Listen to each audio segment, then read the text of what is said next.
Boa noite. Numa semana tão especial em que os cristãos recordam a paixão de Jesus e os menos religiosos curtem o feriadão, nosso programa também vai ser muito especial hoje. Nós temos hoje aqui, como entrevistado, o ator Ricardo Vandré, o fininho de pé na jaca, que está aqui e será o nosso coringa essa noite. Boa noite, Ricardo, tudo bem? Boa Seja noite. bem-vindo. Primeiro é um prazer estar aqui, ver a TV Convenção voltando às suas atividades, trazendo entretenimento, informação para o povo ituano. Legal, obrigado pelo convite. Antes de iniciarmos a entrevista, vamos ver um pouco do trabalho do Ricardo na TV. Tá. Tadeu tá na night, Tico. Toda noite agora. Tinha que imitar justo a pior fase da minha vida. O que tá pegando aqui? Tudo, né? O Hussein adiantou o pão de chocolate, mas tava desabando. Agora melhor mesmo você começar pela massa do pãozinho, viu? Não dá muito ruim. Quem que tá fazendo? Tadeu. Quando ele volta, né? Outro dia nem teve. Ontem, por exemplo, tava cheio de fermento. Os pãezinhos incharam e abriram. Tá, deixa que eu faço. É verdade que ele pegou a Leila? Uhum. Eu juro que eu achei que fosse melhorar, mas parece que até piorou, viu? A expectativa dele era tão exagerada que só podia se decepcionar mesmo. Se eu pudesse voltar ao tempo. Finó! Ô Pedro! Finó! Ô Finó, não tá me escutando não? Desculpa, Tadeu, eu tava distraído aqui. Ah, que bom, já começou a massa. Tô fazendo, ó. Os montinhos de farinha aqui, tudo arrumadinho. Isso é coisa do salafra, hein? Eu aprendi com ele, né, Tadeu? Agora, por que você não deixa que eu faça a massa, hein? Você não sabe o prazer e o orgulho que me dá quando sou eu que faço. Hã? Pra depois reclamar pro velho que eu não faço nada? Que isso, Tadeu? A gente é brother, pô. Olha, faz o seguinte. Por que você não aproveita e dorme, né? Bom. Não vai falar nada pro velho, ficar pegando no meu pé. Essa massa aqui. Falta canela. O Tico sempre falou que o segredo do pão de maçã é a canela. Sim.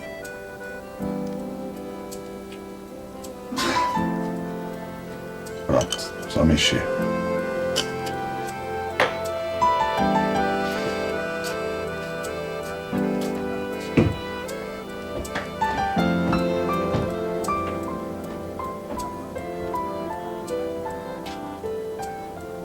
Olha aí, ó. Entupiu tudo de canela. Joga fora esse recheio, a gente faz outro. Fui eu que fiz isso com ele?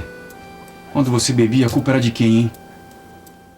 Muito legal atuar no meio dessas feras aí da novela Pé na Jaca, lá no meio desse povo da Globo, né, que a gente adora. Então, Ricardo, para a gente começar as entrevistas, eu pediria que você sorteasse uma das damas para começar. Perfeito, vamos lá. De ouro. Oba! Bom, Ricardo, se é para começar, vamos começar do começo mesmo. Eu queria saber como que começou, quando que começou o seu interesse pelo teatro? Bem, na verdade, eu acho que para muita gente começou assim. Eu sempre fui um garoto muito tímido, né? Eu até durante algum tempo para ir à escola eu tomava calmantes, é uma coisa mesmo de menino, né? E o teatro surgiu como um desafio para que eu pudesse me relacionar melhor, né? E a minha mãe disse, olha, você não consegue se relacionar, eu tinha poucos amigos na época, e ela disse, olha, faça teatro, tenta fazer alguma coisa que seja exatamente o oposto disso que você busca, que é ficar se isolando sempre. Eu aceitei o desafio de fazer isso e começar a fazer teatro. E aí eu descobri que ser tímido e observar muito, porque era isso que eu fazia, né? Era, na verdade, algo muito interessante para quem começa a fazer teatro, a coisa da observação. E aí eu descobri que isso era uma coisa que, além de me fazer muito bem fazer teatro, eu queria fazer como profissão. Mas vem cá, você se formou em Direito também? Chegou a atuar na cidade como advogado? Pois é, foi. Tem tudo a ver, interessante. Não, na verdade... Apesar que a advocacia é uma atuação, né? Olha... Também, né? Mas também. Conta um pouquinho pra gente dessa tua experiência aí no direito. Quando a gente escolhe fazer teatro ou trabalhar com arte, por exemplo, né, você ouve muito isso em casa. Olha, tá bom, você quer ser ator, mas vai fazer alguma outra coisa que possa te sustentar. Essa é a verdade, né? Faz uma faculdade. Eu ouvi isso também dos meus pais. E aí eu tinha faculdade de Direito aqui, eu sempre tive interesse, gostava muito dos filmes, né, onde tinham aqueles advogados que faziam o júri, isso me impressionava muito. E eu acabei fazendo a faculdade, gostei muito durante o tempo de faculdade, o curso foi muito legal. Que ano você se formou? FADTU, né? FADTU. Que ano você se formou? Pois é, eu acho que foi, eu não me lembro exatamente, acho que foi 95. Isso já tem aí mais de 10 anos, 95 ou 96. Você chegou a atuar? Chegou Atuei a militar como durante advogado? 5 anos. Durante 5 anos. Eu tive escritório próprio com 2 sócios, depois com um só, e também trabalhei em empresas aqui da cidade. E foi o tempo em que eu tive para descobrir que realmente não era aquilo que eu queria fazer, né? Então valeu a pena ter advogado, inclusive, para descobrir que eu não tinha dom para isso. Certo. Você encontrou apoio ou resistência dentro da família quando decidiu deixar a profissão de advogado para ficar só com o teatro?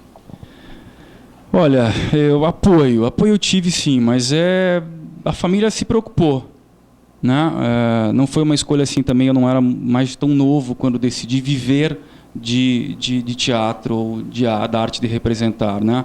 Então, claro que a opinião da família importa muito, mas naquele momento era algo tão certo para mim que se fosse diferente, se não houvesse apoio também, não teria mudado nada. Eu teria bancado a minha disponibilidade, a minha disposição de me dedicar e tentar sobreviver de arte, no caso da arte de representar. Mas eu tive apoio sim, a minha mãe principalmente, sempre muito presente, dizendo, não, vai, tenta, vamos buscar, mas sempre muito preocupada, né? Como é que vai ser? Eu disse, não sei. Vai viver do quê? As dificuldades do começo. Vai viver do quê? Largou uma carreira de advogado. Isso certo. mesmo, a segurança, né? Porque é o que geralmente as pessoas falam do artista, né? Mas, na verdade, ela mesma que incentivou o seu início no teatro, no primeiro não é? momento foi, Pelo menos a exatamente. descoberta, né? A descoberta pelo teatro dessa foi ela vocação. ela que deu o caminho, né? E depois eu acho o seguinte, nós conversávamos até antes do programa, né? Eu acho que hoje você ter a paixão por aquilo que você faz é um passo à frente, é um ingrediente necessário para você se dar bem naquilo que faz, né? E eu nunca tive essa paixão pela advocacia. Então isso me tornava um profissional muito mediano, né? Então não daria, quer dizer, essa mesma estabilidade que a gente imagina que a advocacia ou qualquer outra profissão pode trazer, eu acredito que ela venha quando existe uma vontade, uma paixão de se fazer aquilo, né? Quando ela não existe, eu não sei se esse peso compensa você ganhar para sobreviver, né? E torcer para ir embora logo para casa, porque não é aquilo que você gosta de fazer. Então eu acho que tem um custo que eu acho muito alto para qualquer ser humano fazer aquilo que não gosta. Eu entendo que a gente precisa sobreviver, isso é muito importante, quer dizer, ganhar dinheiro, é fato. Mas o bem-estar, tá tranquilo, para mim sempre pesou muito. A paixão por aquilo que a gente faz é fundamental para fazer bem, né? Eu acho que sim. Fundamental. Eu acho que sim. E quem foi o seu primeiro professor de teatro? Né? Foi na escola em que você estudava, né, no primário, ou foi fora da escola? Pois até uma coisa engraçada, não foi a primeira vez que eu fiz teatro, mas eu me lembro de estudar, ainda era muito tímido, não tinha pensado ainda no teatro, e eu me lembro de uma vez que foi dia de Tiradentes, isso.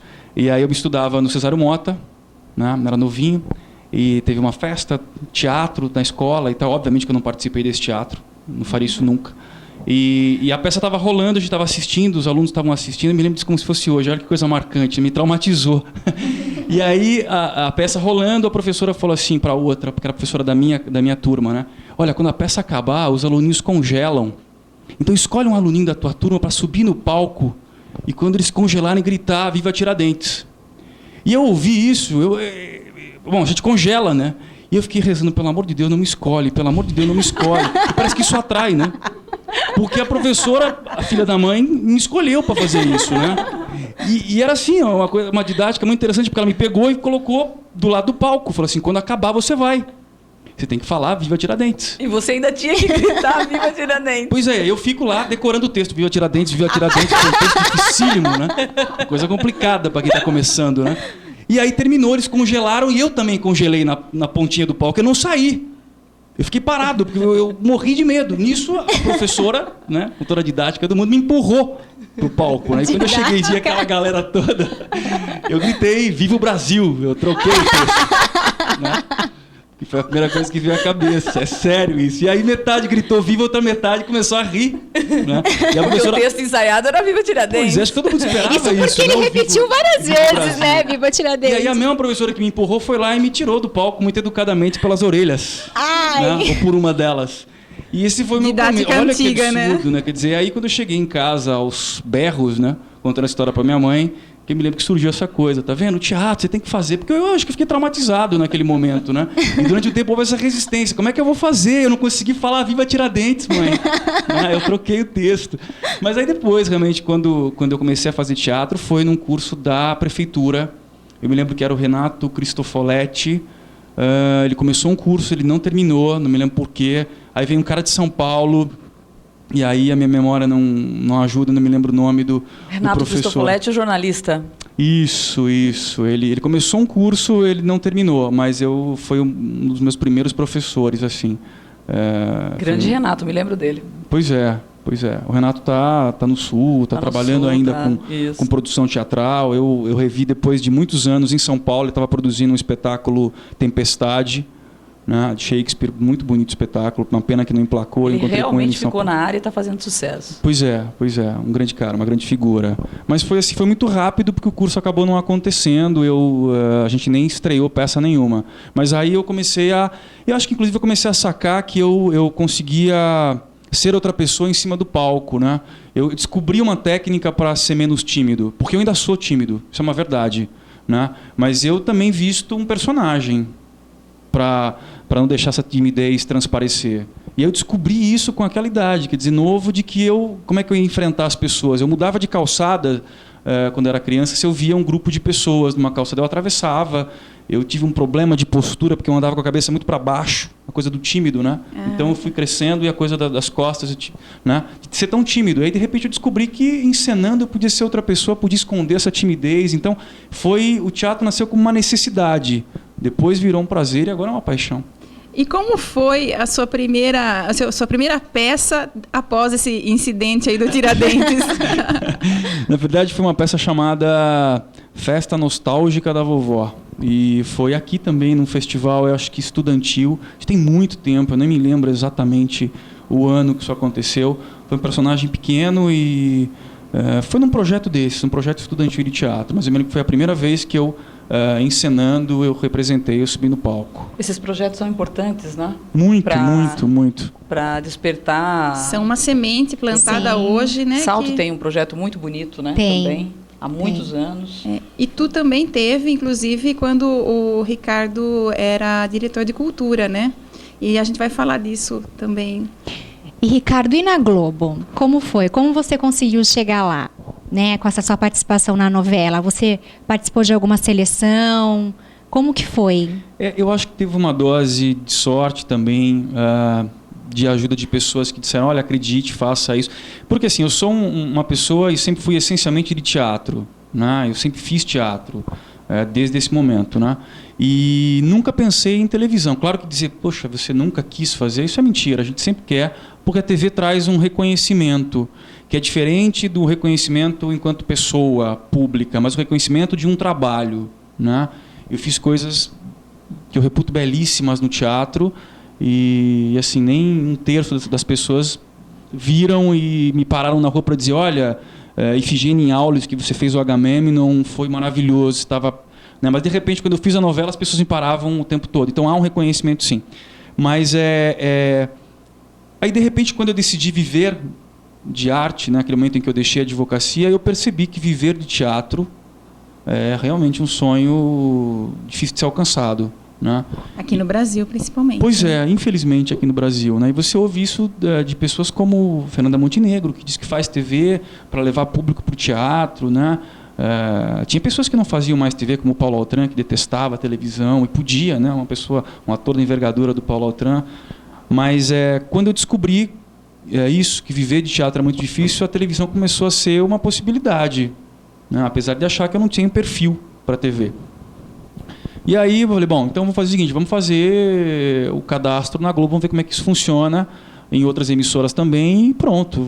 tá lá e eu vou tentando fazer teatro mesmo, e sempre em São Paulo, buscando o mercado de São Paulo, porque no interior ainda é mais difícil. São Paulo? Não, eu continuo aqui. São Paulo é muito próximo daqui, né? Então, eu não deixei essa coisa da qualidade de vida que eu tenho aqui em Itu, que eu gosto muito. Teve momentos em que isso atrapalhou, é verdade. Estar lá talvez fosse mais interessante, mas eu optei por ficar. E aí eu falei, bom, vamos lá. Eu fiz o cadastro na Globo, descobri como é que funcionava isso de fazer esse cadastro. Demorou um tempo danado, quer dizer, foi quase um ano para me comunicar com a produtora de elenco e dizer, olha, quero fazer um cadastro, a gente escolheu um texto, enfim, fui para lá.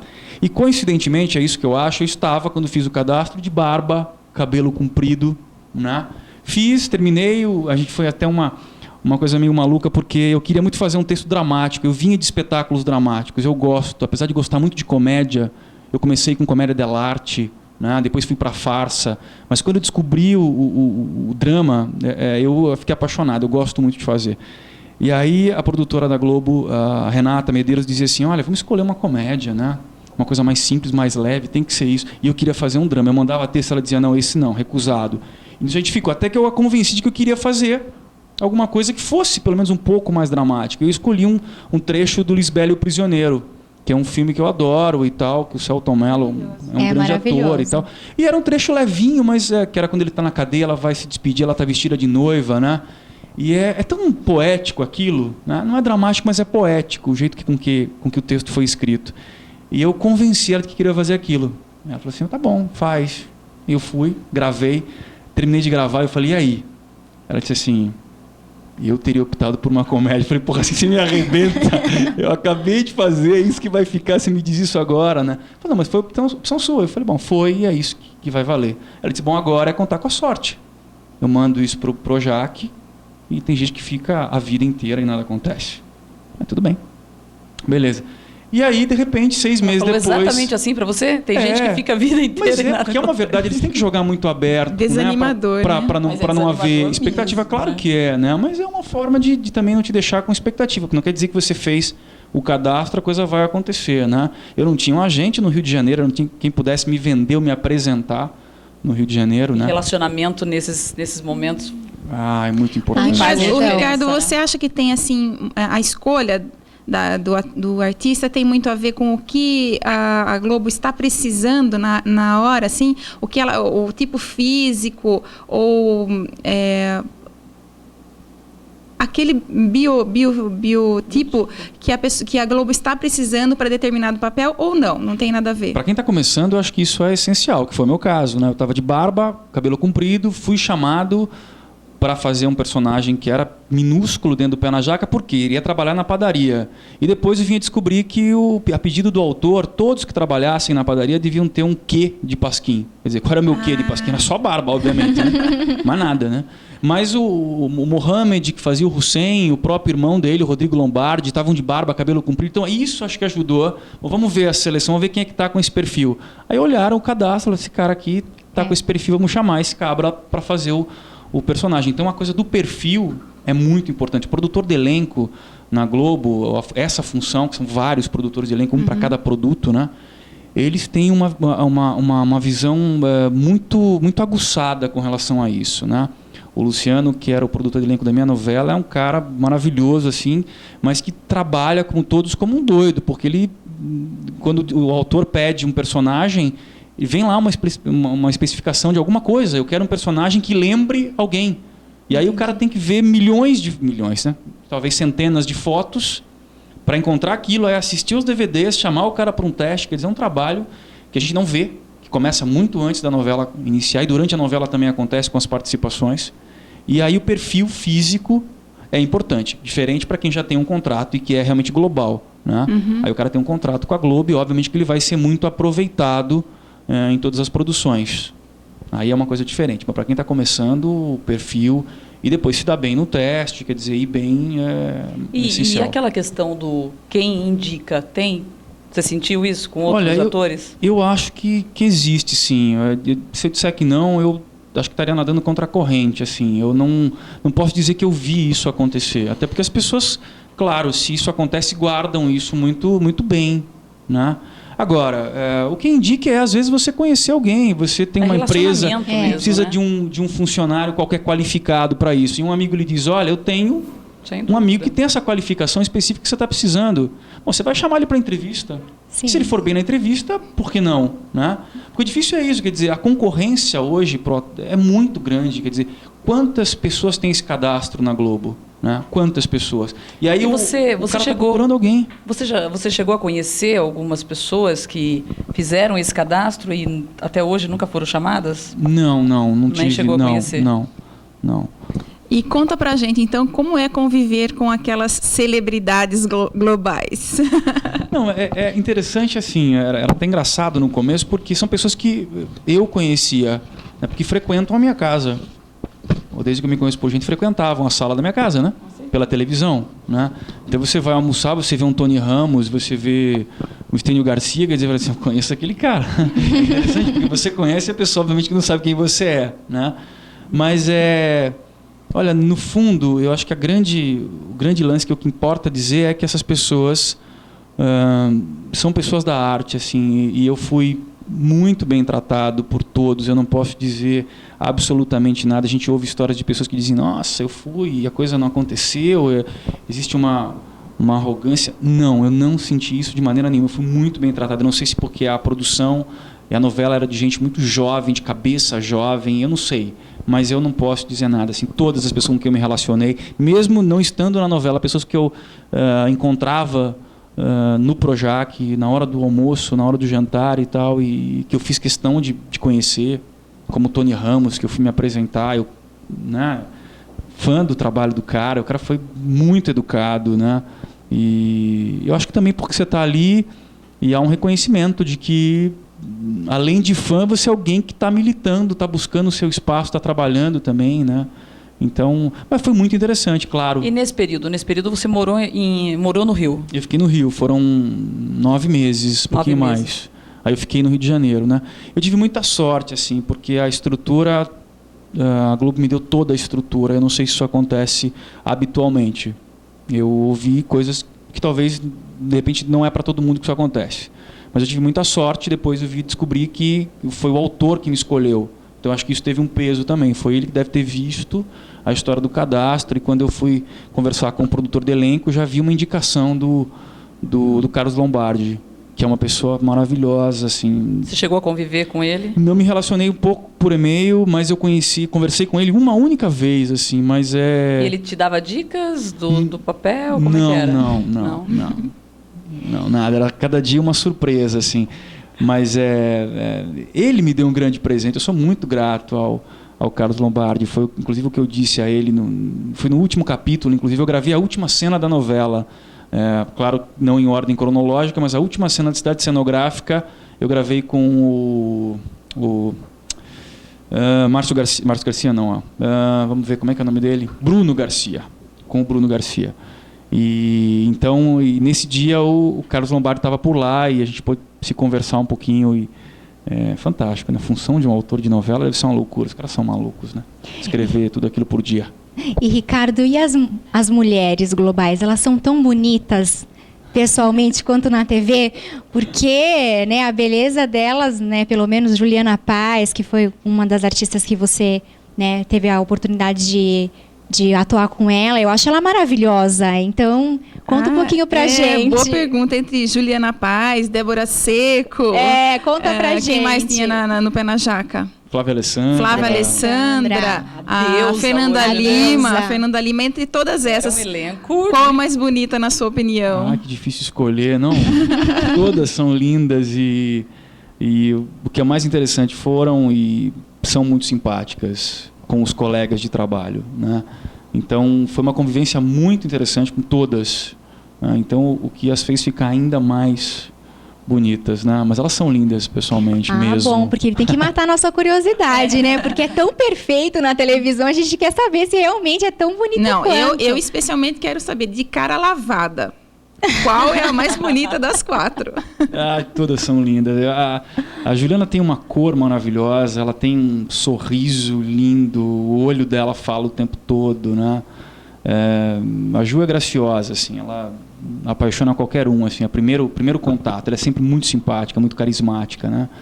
Agora, a Flávia é maravilhosa também. A Fernanda é uma simplicidade incrível, né? Nem eu esperava tanto, assim. Ela é muito legal. A Débora, figura, enfim. Todas são lindas. Daniele Suzuki, que é uma graça também. Ela é muito bonita também. Muito bonita. Eu acho ela um charminho, toda delicadinha, muito linda. E apesar dessa solidariedade que você disse que existe dentro do Projac, né? O mundo artístico deve ter, como em todas as outras áreas, muita vaidade, né? Ser uma fogueira das vaidades. Você chegou a presenciar alguma cena no bastidor, algum episódio no bastidor que possa nos contar aqui sobre, assim, algum vaidades, chilique, piti? Algum piti.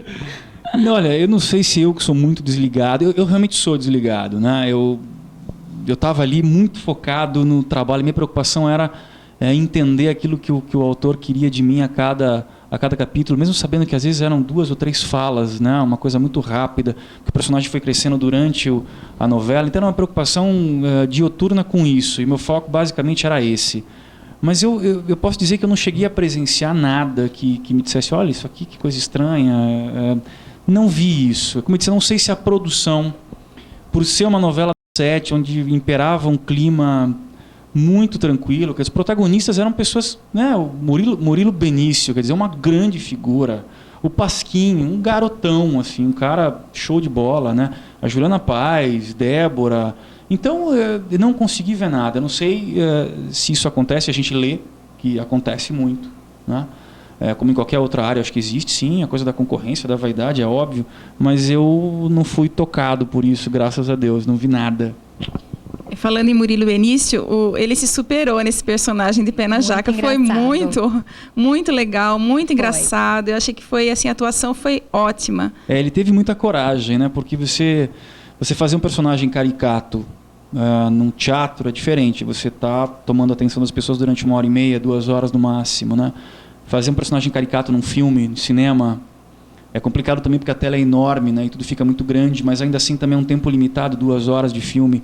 Fazer um personagem caricato para uma novela de 9 meses, 8 meses, quer dizer, e não cansar as pessoas, é que o Murilo é um grande ator, tem muita coragem.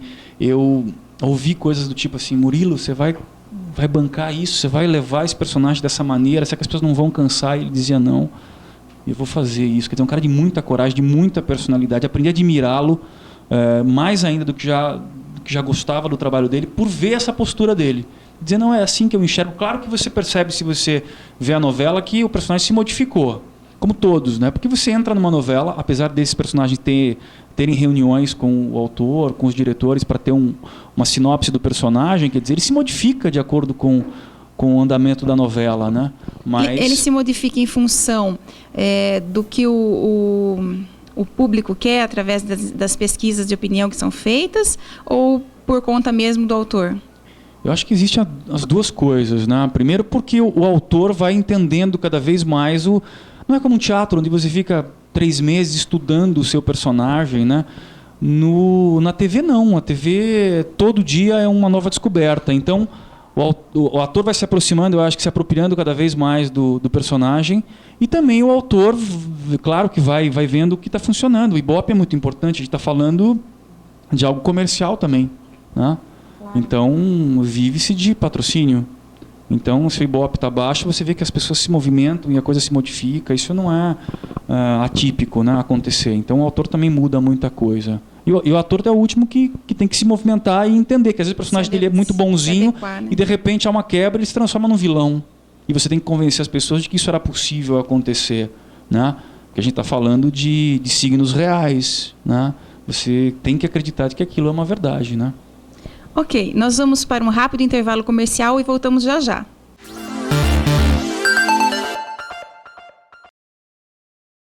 A gente o trem aí. 6 anos de sucesso. É que a moda é na moda. Abração vocês todos, viu? Galera tá no clima. Rancho sertanejo. Estamos chegando no pé do eito a partir de agora. Não dá pra desligar. Um programa feito com muito carinho, com muito amor, por dois amigos amantes da moda de viola. Sejas feliz com o teu amor. Pra você que nos acompanha, nosso abraço, nosso carinho. Tá nervoso? Vai pescar. O programa da família, o programa da nação sertaneja. É que esse meu desatino Não adianta comparar.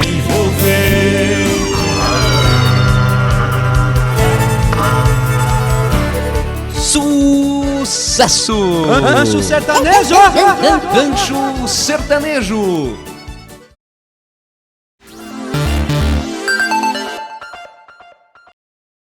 Vendeu mais 2 caixas, Gui. E teve uma que eu entreguei pra uma mulher, uma coxinha só. Uma mulher que tava louca pra experimentar. Mas essa daí é mão de vaca. Menino, fez bem, fez bem. Nossa, tô parecendo galinha nova que acabou de botar ovo, né? Tenho certeza que vai dar certo, Gui. Você vai ver. Ai, que bom. Prontinho, 3 pães ao chocolate. Você sabe que se eu não levar, a Josefine me mata, né? Tá quentinho mesmo? Acabou de subir. Coloca mais um, então, por favor. Obrigada. Mudou o uniforme? Não, é que a gente vai fechar. O casamento, né? Ah, vai ter? Obrigada. De volta com 3 Damas e um Coringa, você viu aí cenas da novela Pé na Jaca, da TV Globo, em que o ator ituano Ricardo Vandré atuou como personagem Fininho. Mas antes da gente voltar para o nosso entrevistado de hoje, eu queria fazer menção aqui à revista Aqui, que nessa edição traz uma reportagem sobre o nosso programa. Aqui. A revista traz uma foto do nosso entrevistado Amaury Linardi Júnior, que esteve aqui conosco falando sobre turismo. Vamos voltar então ao nosso entrevistado de hoje. Bom, Ricardo, nós falávamos no primeiro bloco, né, que você já participou do teatro, começou no teatro, agora também participou na televisão. Eu queria saber qual a diferença em atuar no teatro e atuar na televisão. Né? Isso assim, profissionalmente, qual o envolvimento que o ator tem, né, nesses 2 trabalhos? E qual a sua preferência pelo teatro, que foi onde você começou, ou agora com essa participação na TV, se você se apaixonou pela TV e, né, vai ter a preferência pela TV agora? Bom, a experiência de TV foi uma só, foi esse trabalho, né, que eu posso citar. Eu fiz outras coisas pequenas, mas esse trabalho foi o que eu pude vivenciar mais, esse trabalho de televisão. Existe uma diferença, assim, eu acho que acho que existem várias diferenças, né? No teatro tudo é muito imediato, né? E a cada dia é um novo espetáculo, quer dizer, você tem um trabalho que é o ensaio, o conhecimento do personagem, você tem tempo para descobrir esse personagem, para construir esse personagem, você conhece a história do personagem do começo ao fim. Isso é o grande diferencial, você sabe qual é a curva que esse personagem tem, em que momento ele dá esse tombo ou não, né? Então você tem tempo para dominar a história do teu personagem, a história que cerca esse personagem, né? Enquanto que na TV, obviamente que não, você recebe o texto e cada dia é uma nova surpresa, né? Existia inclusive um frisson, isso é legal da TV, né? De saber o que é que o meu personagem amanhã vai viver, onde é que ele vai estar, o que ele vai estar fazendo, né? E por outro lado, isso deve gerar e gera uma certa insegurança, né? O que eu estou fazendo hoje vale para amanhã, né? Porque é uma coisa que você aprende fazendo televisão e apesar de ser uma única experiência, eu vi isso. Eu acho que você escreve a vida do teu personagem junto com o autor. Ele escreve algo para você e espera que você devolva algo para ele em troca. Se você devolve, há um bate-bola e o teu personagem começa a caminhar. Né? Então, por exemplo, você vê personagens que inventam, por exemplo, palavras ou inventam tiques, e de repente aquilo vira marca. E vem no texto depois, o ator, o personagem bate a mão na cabeça como fez. Certo. Quer dizer, coisa que o ator inventou naquele momento. Aconteceu isso com o Rodrigo Lombardi, que fazia uma coisa meio e tal, não sei o que, e de repente vinha no texto. O personagem Tadeu coloca a mão na cabeça como de costume, quer dizer, aquilo foi uma invenção do ator. Então eu acho que acontece isso também. O ator ele acaba ajudando em alguns momentos o autor a escrever. Em outros momentos não, de repente o cara fala, não é isso que eu quero, né? E aí de repente eu vou podando esse cara até que ele entenda aonde é que ele tem que ficar, qual é o trabalho que ele tem que fazer. Então são coisas completamente diferentes, né? Além da coisa de trabalhar com signos claros, né? Quer dizer, a televisão se o personagem pede um copo de água e você dá um copo com uma bebida escura, o cara vai dizer, nossa, que erro de continuidade, né? O cara pediu água e o cara tomou e disse... E no teatro, se você fingir que está tomando e nada estiver na sua mão, você que está sentado e nunca foi ao teatro se sente predisposto a acreditar que o cara está tomando um copo de água. Sim. Né? Então o teatro ele é muito mais lúdico do que a televisão. A televisão tem que mostrar aquilo que vai te convencer de que é uma realidade. Né? Então os cenários são os mais reais possíveis. Quer dizer, o pessoal que trabalha com arte na Globo, eles são artistas. Né? Porque aqueles doces que você vê na padaria são todos de mentira. E eles brilham, né? Brilham. É uma coisa formidável aquilo. Quer dizer, o tempo que alguém demorou para fazer um doce, um brioche, um quindim, que eu sou apaixonado, adorava aqueles quindins, brilhavam, parecia aquela camada. Eu falei, caraca, eu vou comer isso. Né? E nada, aquilo era E aqueles material pãezinhos cênico. que você manuseava na padaria, eles eram reais, a massa era verdadeira, aquilo tinha que ser, né? Alguns, o que a gente manuseava era de verdade, claro. Certo. Né? Mas os que estavam prontos, por exemplo, não. Né? Que bonito, né? Porque tem toda uma preparação antes, Pois é, né? e tinha ali um padeiro, por exemplo, porque alguns a gente tinha que comer e tal, que era uma tristeza comer aqueles pães deliciosos, né? Mas a gente, então tinha um padeiro que ficava dizendo, inclusive para o começo do trabalho, olha, não é assim, né? Não é assim que você vai amassar a massa, não é assim que funciona, ou sovar a massa, né? Não é assim que funciona. Então tem toda a assistência, né? A Globo tem esse cuidado de ter alguém para dizer para você, por mais que você apenas pegue na massa, olha, não é assim que você pega na massa. Olha, coloca as luvas. Olha, não esquece de colocar o lenço na cabeça. Certo. Então tem todo um cuidado. Mas é muito diferente. Eu não posso dizer para você se o que eu gosto, mas acho que são coisas completamente diferentes. Existe uma realização em fazer televisão, sim, porque para mim é uma descoberta, né? E esse trabalho de a cada dia descobrir algo novo sobre o seu personagem, ver o personagem desenvolvendo é maravilhoso também. Agora o teatro, eu sou apaixonado por teatro, cara. Você vê a pessoa chorando na tua frente, se você conseguir alcançar aquilo, você vê a pessoa rindo na tua frente, né? Enquanto TV não, você fez, você fala assim, e agora? Às vezes você fazia uma cena e fala assim, puta, não era isso. Quantas eu cheguei no apartamento depois e falei assim, não era isso que eu devia ter feito, não era essa tocada para aquela cena, mas já foi. Eu não tenho o dia seguinte, né? E o diretor de televisão, ele não dirige o ator, ele dirige a cena. Quantas vezes dizia assim, posso trocar essa palavra aqui? Quer dizer, o cara dizia mais ou menos assim, troque. Se o autor gostar, ótimo. Se não gostar, azar seu. Então, com essa comparação entre o teatro e a TV, você acha que é mais fácil você trabalhar o personagem do teatro, porque você vive mais aquele personagem, do que o personagem da TV, que ele vai tendo uma dinâmica, ele vai mudando conforme o texto, como você falou, vai caminhando conforme a novela. Você não tem realmente o início, meio, fim do personagem, como no teatro. Então, você acha que essa incorporação do personagem é mais fácil no teatro? Não é que ela seja mais fácil, acho que ela é até mais difícil, porque você começa a construir um personagem do teatro a partir do modo como ele anda, né? Eu faço isso com os meus. Eu descubro como ele é, qual é a personalidade e tento pensar como é que ele deve pisar. A gente aprende isso no teatro, qual é a construção física dele. E na TV, é o que a gente falava antes, de repente fazer um personagem muito caricato é perigoso, né? Então você tem que ser... Tanto que você vê personagens ou atores que falam assim, nossa, ele parece que faz sempre mais ou menos a mesma coisa. É porque às vezes os personagens da TV não te dão possibilidade de você fazer algo totalmente diferente. Enquanto no teatro você pode escolher fazer mulher, né? Você pode escolher fazer um velho. É o que a gente falava, né? Quer dizer, o perfil. No teatro não tem perfil. Eu posso fazer um homem de 80 anos ou uma criança de 6. Na televisão eu nunca enganaria para ser real de que eu tenho 80 anos. Por mais que eu colocasse maquiagem, quer dizer, isso acontece, mas é muito raro. Então a construção do personagem é muito mais trabalhada no teatro. Sim. Agora, a dificuldade da TV é que a cada dia você tem que entender a vida do teu personagem. Ricardo, e revela pra gente, como é que foi quando você recebeu a notícia de que você faria o Fininho? E aí a construção do Fininho, como é que foi? Eles me ligaram, assim, é uma coisa meio doida. O Luciano me ligou e disse, olha, Luciano, da Globo e tal, tô te convidando para fazer. Ele já falou, tô te convidando para fazer um personagem, né? Eu falei, mas você tá brincando, né? E eu estava dando aula, inclusive, nessa época aqui.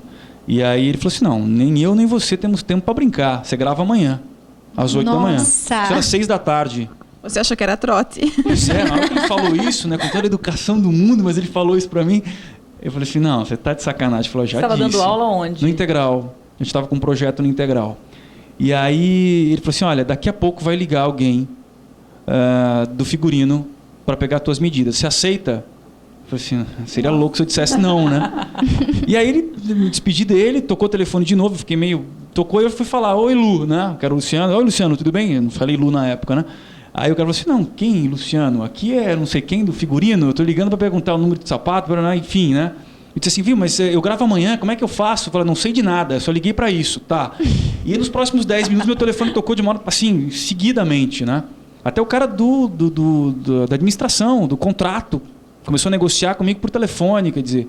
Eu disse, calma, peraí, deixa eu chegar aí, vamos ver o que vai dar. Não, olha, aí liga uma outra pessoa da produção, tua passagem é para hoje, às 9 da noite. Eu falei, não, você não está entendendo, eu não moro em São Paulo. Mesmo que eu saia daqui agora, eu não vou conseguir pegar esse voo.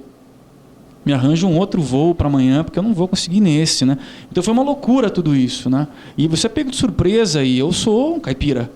Né? E aí, de repente, tudo aquilo desabando de uma vez, eu falei, caraca, tanto que quando eu cheguei lá, eu fiquei completamente perdido. Cheguei com um monte de mala, né? O cara falou, traga para ficar 15 dias. Tá bom? Levei as malas, o carro me esperando no aeroporto, o carro da Globo, me levou até o Projac, falei, agora, para onde que eu vou aqui, né? Ligava para a produção, ninguém atendia, era 9 horas da manhã, a produção só ia chegar às 10, né? Mas, no entanto, as gravações estavam começando. E aí eu pergunto pro cara, olha, é o bloco laranja, onde é que fica isso? Aí o cara falou assim, é um bloco laranja, você vai por aqui, vira ali e tal. Eu falei, cara, você não está entendendo. Isso aqui é o Projac, como é que eu vou achar esse bloco laranja, cara? Aí o cara me explicou, foi engraçado isso, porque eu fui, aí perguntei para um cara, nos blocos são todos coloridos, né? Eu falei assim, cara, cadê o bloco laranja que eu não estou vendo? O cara falou, aquele lá. Eu falei, não, cara, aquele é salmão. Né? O cara que estava ali. Aí o cara falou assim, não, aquele é laranja. Tá bom, fui lá, chegou lá, falei, onde é que tá a Sil, que era a pessoa da produção? Falei assim, que Sil? Isso aqui é o bloco laranja. Eu falei, não, o bloco salmão. Eu falei, porra, eu falei que isso aqui lá. Eu sabia que eu estava vendo a cor certa. Aí eu fiquei perdido, falei, vou voltar para a portaria, porque eu cheguei no bloco, a pessoa da produção não estava lá. Eu falei, vou voltar para a portaria, né? Não tinha telefone de ninguém, né? Uma loucura. E aí, de repente, aparece o carrinho, o Fúvio estava no carrinho, até então não sabia que ele fazia parte da novela, né? E o cara que dirigia o carrinho, o apelido dele é Fanho, porque ele é fanho mesmo, me dando um esporro danado, né? Eu não entendia o que ele falava, né? Aí o Fúvio disse, você que está dizendo que você está atrasado, está todo mundo esperando você. Eu estou perdido também, né? Aí eu entrei e fui até a cidade cenográfica, né? Então foi tudo muito rápido. Foi uma surpresa também, e como sem é que dúvida. foi? Você do primeiro telefonema e até você dar a notícia em casa, como é que foi? Como é que foi a notícia em casa? Pois é, a notícia em casa foi para minha esposa, né? Que achou o máximo, mas de repente eu acho que um receio normal, um medo normal da coisa, né? Sai um pouco do meu controle, quanto mais do dela, né? Não falo controle de uma forma pejorativa, mas é diferente. Você está numa tocara de vida e de repente você imagina que isso tudo, pelo menos por um tempo, vai mudar, e foi o que aconteceu. Mudou, eu tive que me mudar para o Rio, né? Isso mudou fisicamente, né? Mas foi muito legal, porque de repente eu não sabia nem exatamente o que iria acontecer, eu não sabia o que era esse personagem, nada, eu não tinha informação nenhuma, né? Mas foi muito legal. E ela, Ricardo, ela ficou enciumada? Como que foi esse processo? Eu acho que no primeiro momento ficou assim, né? Rolou isso. Ela né? ficou aqui em Itu, ela não foi com você? Ficou. A gente achou que naquele momento não valeria ir para lá. Ela tem um trabalho aqui, ela tem uma profissão, também é advogada, né? E aí falou, não, eu vou ficar esse tempo, vamos ver como a coisa acontece. Eu já tenho pé no chão o suficiente para entender que as coisas não são assim conto de fadas, né? Eu sabia que eu estava indo com um contrato específico por um tempo determinado, né? E daí imaginar que tudo vai se abrir, que tudo vai acontecer, que vai ser um mar de rosas e tal. Não, eu já perdi essa coisa de acreditar que as coisas são assim. Tenho pé no chão hoje, né? Isso foi muito legal. Aconteceu a Globo num momento muito legal para mim. Casado, muito tranquilo, ciente daquilo que eu quero fazer como profissão, né? Não me deixando levar por qualquer outra coisa que a Globo possa trazer, a não ser o fato de poder realizar um trabalho legal. Então, ela ficou um pouco assustada assim, mas depois a coisa foi indo e a gente foi entendendo que era nada mais do que um novo trabalho, né? Que espero que pintem outros em vários lugares, né? Então... E grana, como é que é? Olha, É bem... Faz jus à fama da Globo? Pois é, né? Eu acho que depende muito, claro, né? Existem salários que são excelentes lá. Agora, para quem está começando, não é ruim. É uma verdade, né? E ainda se eu computar toda a estrutura que eles me deram, né? Flat, enfim, foi muito legal. Foi legal, sim, valeu a pena. A diferença é essa. No teatro, você torce reza para ter público, porque a tua renda depende daquilo, né? A televisão te dá uma estabilidade. Te dá um contrato com um salário fixo, te dá um plano médico, te dá uma estrutura por um tempo determinado. Tudo isso conta muito. Sendo que você pode continuar fazendo outras coisas, né? Muita gente faz TV e faz publicidade, que é legal. Financeiramente, publicidade paga muito bem.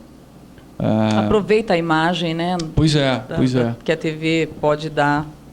Ricardo, você, um ator caipira de Itu, na Globo, você viveu alguma situação saia justa? Você poderia contar pra gente? Bom, existiram algumas, né? Mas aqui, acho que mais me marcou foi o dia... Porque claro que ser reconhecido é parte do trabalho, a gente gosta disso, ser reconhecido pelo trabalho, mas há um reconhecimento também das pessoas. Olha, aquele cara fazendo um trabalho na novela, isso é legal. E eu passei por uma coisa... uma saia justa que foi ser confundido com outra pessoa, né? Então, depois de um dia de trabalho muito, muito difícil, muito árduo, né? Do lado da Juliana, da Débora. Muito árduo, muito árduo. Desastroso. E aí, eu saí do Projac, a gente fica num espaço esperando os carros, na portaria do Projac. E as pessoas que querem pedir autógrafo ficam na frente, elas não podem chegar até ali a portaria, porque senão ia ficar uma confusão danada. E muita gente fica ali realmente, estudantes e pessoas normais. E um dia eu estou lá, saí do trabalho, esperando o carro vir me pegar, e do outro lado da rua tinha uma senhora com uma criança, devia ter uns 7 anos, 6 anos, a filha dela, né? E aí eu estou lá esperando, ela começa a fazer gestos para mim, mostrando uma máquina fotográfica que ela tinha na mão e a criança. E, cara, na hora eu falei assim, bom, não é pra mim, né? É óbvio, não sou eu, né? Porque a novela começou e, imagina, de jeito nenhum. Olhei pra trás, vi que só tinha eu e os 2 guardas da portaria, né? Falei, meu Deus do céu, essa mulher tá me confundindo com alguém. Primeira coisa que me veio à cabeça, né? E aí, tímido, eu fiquei olhando pro nada, né?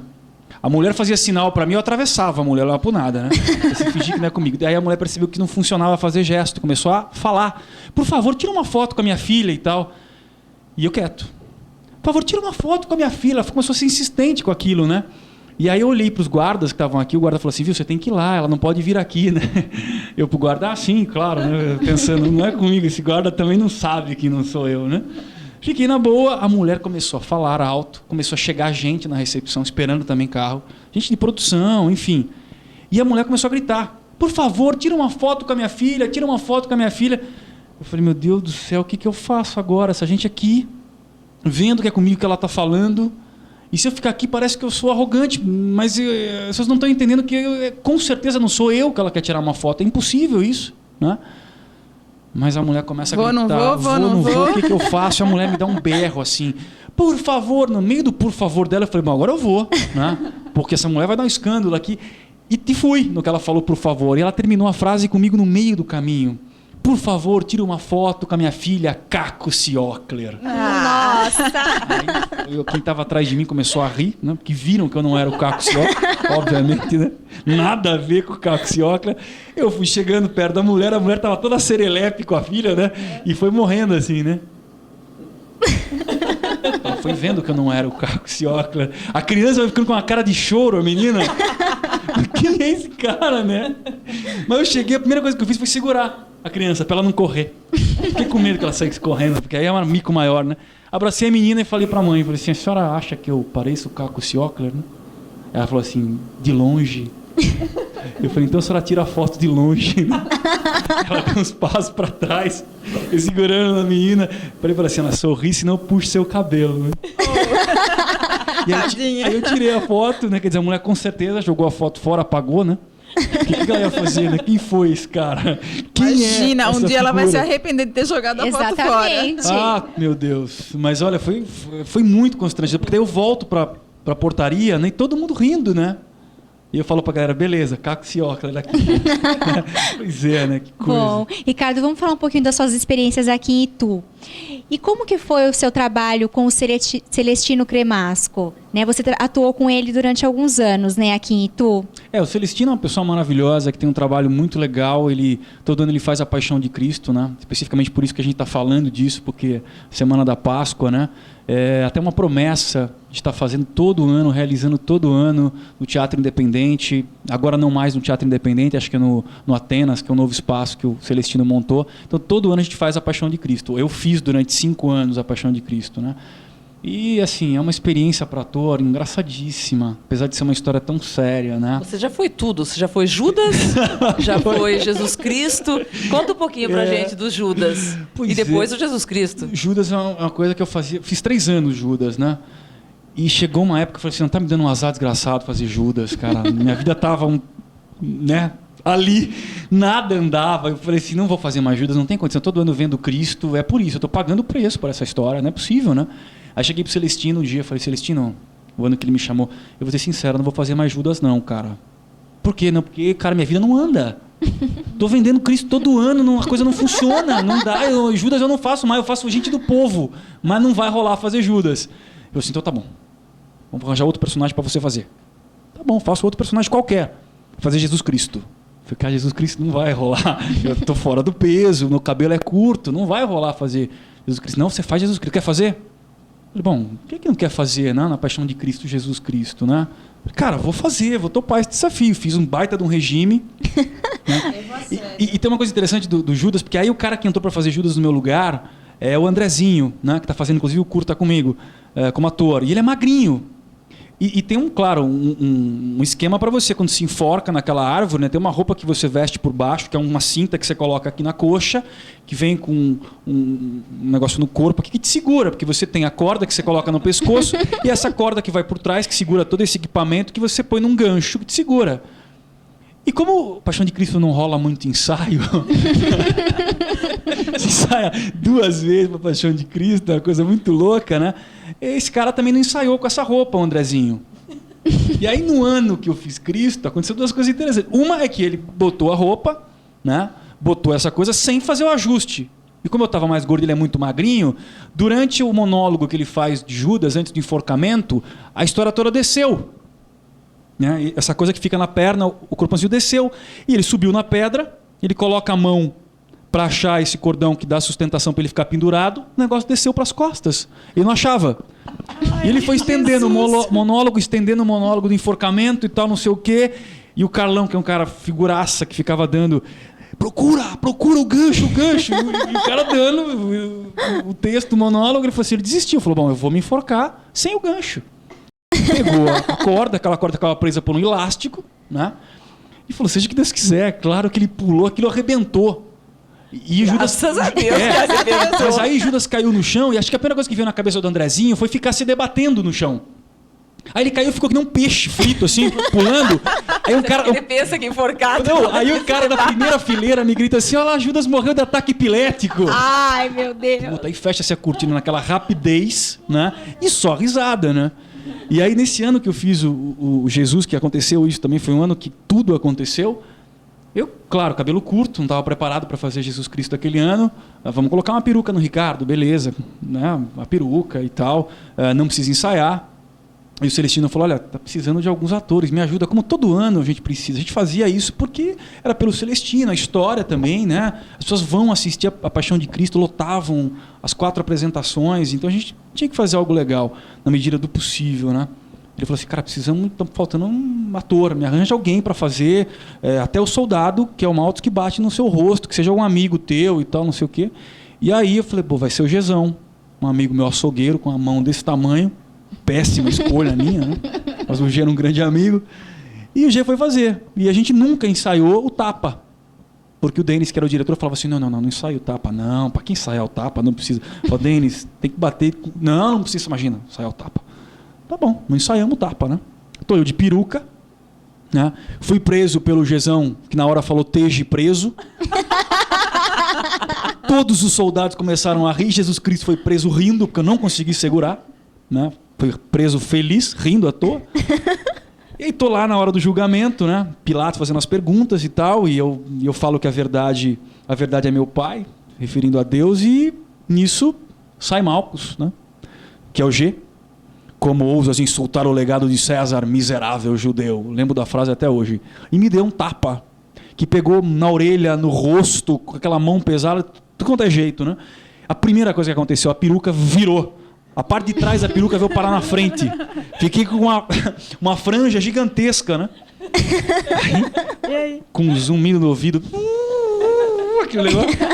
Abri, né, o cabelo e falei, bate mais se te agrada, porque era o texto, né? E aí, tudo bem, acontece, arrumo em cena a peruca, né? As pessoas rindo, né? Porque aí as pessoas começam a perceber que aquilo tá virando um pastelão, né? Arrumei a peruca e vamos lá, coloca a cruz e vamos descer para a crucificação. A cruz, uma cruz grossa, né, pesada, e o G tinha ensaiado, as poucas vezes que ensaiou, diga-se de passagem, com um chicote pequenininho, que ele batia na cruz, claro, não ia bater nas minhas costas, né? E no dia da apresentação, o Denis, que era o diretor, achou que aquele chicote não estava cênico. Vamos trocar para um chicote melhor, um chicote maior, mais bonito, ele pode girar no ar e tal, né? E o chicote ficou mergulhado na água, né? Para o couro daquilo ficar pesado. E quando o G pegou, acho que ele não se tocou que o chicote era maior. E na primeira chicotada que ele deu na cruz, aquilo deu a volta e a ponta pegou nas minhas costas. Nossa. Eu dei um urro, né? De dor, então. Aquilo foi... As pessoas falam assim, nossa, gente, esse ator tá vivendo o personagem. Olha que grito, né? Eu falei, caraca, que dor, né? E o G percebeu que me acertou. Tanto que para tirar o chicote da cruz, ele teve que colocar o pé. Que ele enroscou, ele deu a volta, né? Ele percebeu. Mas nada, na segunda vez ele gritou molenga ainda. Vai, molenga! Que molenga é terrível, né? E pá, o negócio girou de novo e me acertou outra vez, né? Aí eu falei pra ele assim, em cena, no corredor, assim, a gente tá passando pelas pessoas, eu falei, G, se você bater em mim de novo, eu te arrebento. Eu largo a cruz aqui e bato em você. Todo mundo que estava perto começou a rir, né? E essa foi uma experiência que eu fiz de Cristo.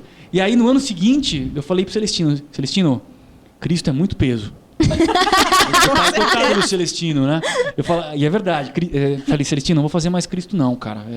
Apanhei pra caramba, cara. Bom, mas aí a vida começou a andar, né? Começou a andar, pelo menos. Aí eu fui fazer Pilatos. Eu fiz Pilatos 1 ano, né? E essa história do Pilatos é uma coisa engraçada, que assim, eu advogava nessa época. A próxima vez você vai fazer Maria. Eu vou parar por aí, né? O Pilatos foi uma coisa assim, eu advogava na época, eu estava em Jundiaí, no dia da primeira apresentação, vendo um processo no Fórum de Jundiaí. Cara, e caiu uma água, mas assim, de lavar, na hora que eu estava saindo do fórum. Eu estava com alguns processos, o que eu fiz? Eu me abracei aos processos, que claro, não podiam molhar, né? E falei, meu carro está longe, mas eu pensei, não tem problema, eu vou, deixo me molhar inteiro, protejo os processos. Quando eu chegar no carro, eu tiro a roupa e vou dirigindo nu até Itu. Sem problema nenhum. Tá chovendo. Isso é sério, cara. Pô, corri pro carro, eu cheguei molhado, salvei os processos, comecei a tirar o terno, tirei, fiquei só de cueca e sapato. Beleza, tô dirigindo o carro. Pego o centro de Jundiaí e me abre um sol. Meu Deus! Aquelas chuvas de verão, né? Um sol. Gente, meu carro começa a falhar no centro de Jundiaí. Começou. Tudum. Parou no centro de Jundiaí, eu de cueca e sapato, os negros começaram a buzinar atrás de mim, pro carro andar. E começou a gente chegar perto do carro para ver o que tinha. E eu de cueca. Quer dizer, aí um desespero, o carro parou de vez, coloquei a roupa toda encharcada, mas estava de cueca. E aí o meu carro ficou em Jundiaí naquele dia. Eu tive que ligar e falar, Denis, pelo amor de Deus, aconteceu isso, eu vou chegar atrasado, eu vou ter que ir de ônibus. Quer dizer, e aí contei o que tinha acontecido, achando que ele fosse manter um sigilo, né, na história. Eu contei tudo, eu fiquei de cueca, parará, contei toda essa história para ele. Bom, o espetáculo começava às 8, só fui conseguir chegar aqui em Itu às 9, na rodoviária. Aí o cara foi me buscar, quer dizer, 1 hora de atraso já, né? Cheguei rapidamente para me trocar, quando eu chego, o camarim tá cheio de cueca pendurada, todos os atores tiraram a cueca que podiam e colocaram para me sacanear as cuecas lá. Solidariedade, né? Mas tudo bem, né? Aí o Pilatos entrava pelo meio do público, né? Havia uma ovação, né? Oh, Pilatos e tal. Quem fazia isso, claro, era o povo, os atores que faziam o povo, né? E eu entrava pelo centro do palco.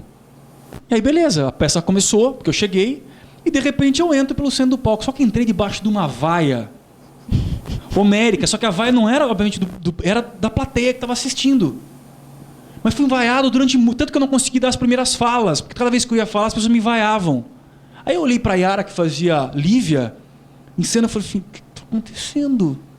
Não consigo falar. A pessoa vaiava. Ela falou assim, depois eu te conto. Eu falei, não, você vai contar agora. Em cena tudo isso rolando, né? Aí ela falou assim, é que antes de começar a peça, o Denis explicou porque estava atrasada. Falou que o Pilatos estava no trânsito de Jundiaí atrasado. Ele falou que o meu personagem é que estava atrasando. Olha que tato que tem. Denis, essa eu não esqueço, você me paga ainda. Quer dizer, fazer Paixão de Cristo é uma grande diversão, né? Apesar da seriedade de tudo, eu me diverti demais fazendo Paixão de Cristo, né? Eu fico até o convite, né? Porque deve ter agora, né? Nesse próximo fim de semana. A gente vai... Provavelmente. Eu acho que as igrejas também acabam realizando a Paixão de Cristo. É um momento, né? um momento que vale a pena participar, né? Pois é, uma história tão conhecida, mas linda. Faz a parte legal. Que assim, legal. Legal. Qual o personagem mais difícil que você interpretou? Olha, eu não sei se foi o mais difícil, mas o que mais me marcou, acho que também pelo momento em que eu estava de vida, por tudo que representa, além de ser uma obra belíssima, foi A Hora e a Vez de Augusto Matraga, do Guimarães Rosa. Foi uma adaptação do Antunes Filho, mas com direção do Luiz Baccelli. E eu fiz o Augusto Matraga, né? E toda a história, desde a seleção para fazer o personagem, que ele pediu para a gente subir no palco e falar um texto, e eu adoro Augusto dos Anjos, e eu declamei Augusto dos Anjos e tal, porque era um momento muito pesado da minha vida também, um momento muito difícil. E o personagem do Augusto Matraga é um cara arrogante que perde tudo, chega à beira da morte e começa a se reconstruir com a simplicidade, e no final perde a vida por conta dessa reconstrução, mas tudo vale muito a pena. E então foi um personagem que me marcou muito. Inclusive, ele no testemunho que ele dizia, para outra coisa eu não fui parido, que senão para estar aqui e viver isso que eu estou vivendo. E eu dizia, é exatamente isso. Para outra coisa eu acho que eu não fui parido, senão para tentar viver disso que eu sou apaixonado, que é o teatro, que é representar.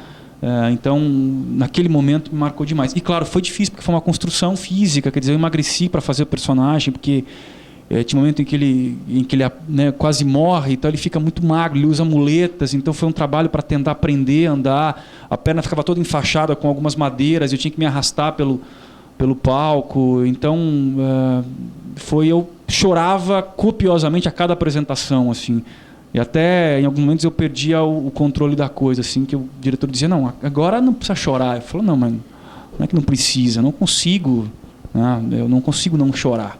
Então foi muito, muito marcante. Eu fiz com alguns amigos também, com pessoas que estavam de Itua, que estavam comigo em São Paulo fazendo. Então tudo foi muito legal. Você já dirigiu uma peça, né? E do qual você foi escritor, Adeus Humanidade, é isso? Pois é. Como foi essa experiência? Olha, eu escrevi o texto, né? E dirigi o espetáculo. Foi fantástico. Eu gosto muito de filosofia. Mas sou um estudioso, assim, de ler coisas, né? A não ser na faculdade que a gente teve filosofia. E o texto surgiu de uma busca também, por um momento específico. Eu tinha perdido alguém da família que era muito, muito cara para mim. E aí a pergunta, né? Se Deus existe, por que essas coisas acontecem? Eu sei que isso é clichê, mas quando você vive isso, né? Isso te toca na carne, perder alguém de dentro da tua casa... por mais que pareça clichê essa pergunta, ela vem na tua cabeça e aí eu entrei numa coisa meio de não conseguir me alimentar direito e tal, e eu fui escrevendo que eu encontrei uma saída, e aí eu imaginei que esse personagem que se chama Eu, porque ele era eu mesmo, né, estivesse procurando ele, que seria Deus, e aí é a saga desse personagem, com algumas perguntas e algumas colagens, inclusive, de filósofos que eu gosto, Bacon, Voltaire, Nietzsche. Então, foi interessante fazer esse texto. E aí dirigi, aí eu fui procurar um elenco para fazer esse texto. E você voltou a fazer algum outro texto depois, ou dirigiu alguma outra peça, ou foi essa a única experiência? Foi uma experiência, assim, difícil. Dirigi, e o elenco era muito grande. Eu acabei escrevendo uma peça que ficou com muitos personagens, eu queria...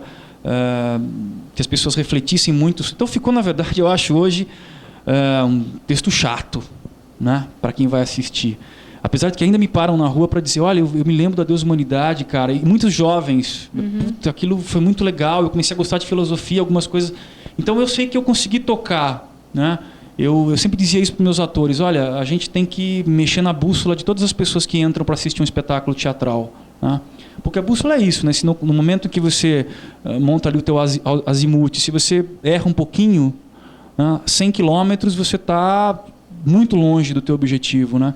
Então eu dizia isso, olha, vamos mexer no dia de hoje com a bússola das pessoas, para que daqui a 10 anos, elas nem saibam por quê, mas elas começaram a pensar diferente em alguma coisa.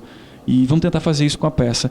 Então, eu, depois disso, escrever teatro, não mais. Mas agora eu estou vivendo uma experiência diferente, porque eu escrevi um roteiro para cinema, não, mas é um curta-metragem. E estou dirigindo também esse curta. Ah, que legal. E você já pode dar o nome do curta para gente? Pode, A Aposta. A Aposta. A gente já está, inclusive, filmando. A gente está em processo. Onde que estão acontecendo as filmagens? Olha, a gente já fez locação na Starret. Até eu agradeço aqui a Starret que nos cedeu os escritórios para a gente fazer. A gente está fazendo na rua também algumas coisas. Então se passa aqui em Itu? Ele não tem um local definido. Ele podia passar em qualquer lugar, né? Ele não tem ele é atemporal, né? Mas é uma ficção, não ficção científica, uma ficção em que eu não tento discutir nada muito pesado. Ele, na verdade, é um trailer policial com muita comédia, com algumas coisas interessantes. Foi uma brincadeira, na verdade, escrever isso. Nasceu de uma aposta mesmo, quase assim, dizendo, com um amigo que está produzindo comigo, que é o Felipe. Pô, vamos produzir alguma coisa? Vamos... E você atua também? Não, só dirijo. Não dá para misturar. No teatro também eu senti que não funciona. Você tem que estar de fora para poder ver. E ele falou, cara, escreve um roteiro. Né? Eu gosto de escrever. Tenho coisas escritas que ficam lá guardadas. E aí, então vamos, eu vou escrever. E escrevi, mostrei para roteiristas profissionais que eu conheço, que deram uns toques, fizemos alguns tratamentos no roteiro. E aí os caras disseram, poxa, é legal esse roteiro, é interessante isso, eu gostei da tocada. E pronto, me motivaram. Fui captar recursos, a gente conseguiu levantar alguma coisa e até quero agradecer aos patrocinadores. Posso? Pode. Fique à vontade. Vanucci, instrumentos musicais, a Termogal, Decalque, impressão digital e a Biolab de Itupeva e outros colegas que ajudaram de outras formas também. E Ricardo, durante 2 anos você foi diretor, né, de cultura aqui de Itu. E nessa oportunidade você desenvolveu um programa estudantil de teatro, que na época envolveu mais de 300 alunos da rede pública. Conta um pouquinho pra gente sobre esse projeto e por que ele não teve continuidade. Esse na verdade não foi nenhum projeto meu. Eu me lembro de quando eu ainda estava começando, melhor, já fazia teatro há algum tempo, teve em Itu um programa estudantil de teatro, né? Eu não lembro por quantas edições isso aconteceu. E também não sei por que isso acabou. Que é uma pena que essas coisas não tenham continuidade. Provavelmente porque dá trabalho para fazer. Pois é, tem que ter alguém que curta, goste de fazer, porque realmente dá trabalho, que se envolva, né?